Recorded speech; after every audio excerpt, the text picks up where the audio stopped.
برای اینکه بحث مدل کسب و کار یه خورده راحت‌تر و ملموس‌تر بشه براتون، اجازه بدید داستان نسپرسو رو تعریف کنم و خلق ارزشی که اون موقع داشتن.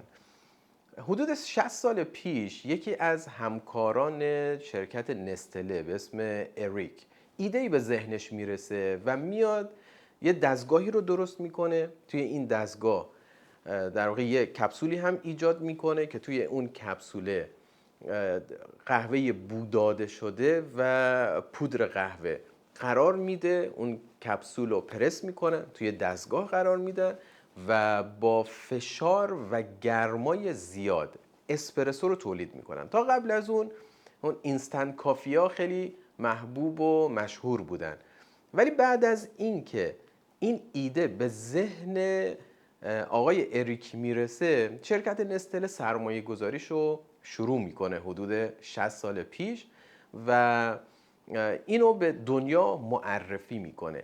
خلاقیت اینجا موج میزنه. البته اینم باید بگم که فرصت‌ها و تهدیدهای بسیار زیادی بود، بالا و پایین‌های بسیار زیادی وجود داشت برای اینکه این ایده به ثمر بشینه. حدود 10 سال روی ایده کار کردن، 10 سال جواب نداد و سال 1996 بود که اونا تونستن از این فضا استفاده کنن.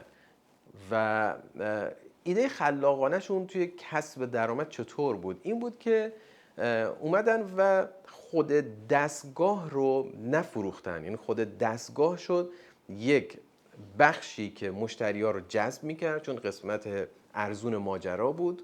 مشتری‌ها می اومدن دستگاه رو خریداری می‌کردن که با یه شرکت دیگه قرارداد بسته بودن و از طرفی مواد مصرفی رو با قیمت 3 تا 10 برابر بالاتر از قیمت بازار می‌فروختن. چرا؟ چون یه تغییر کوچکی ایجاد شده بود.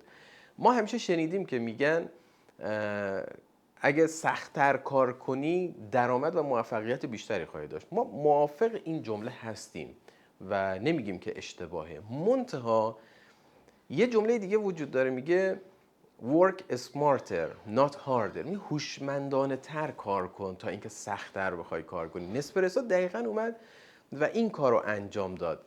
هوشمندانه تر توی مدل کسب و کارشون اومدن یه تغییر کوچکی رو ایجاد کردن و تونستن درآمدهای بسیار بسیار زیادی رو داشته باشن و در واقع میدونید که ثبت اختراع کردن برای این ماجرا. اون موقع دونه قهوه قیمت ثابتی هم داره، مثل نفت و مواد پتروشیمی.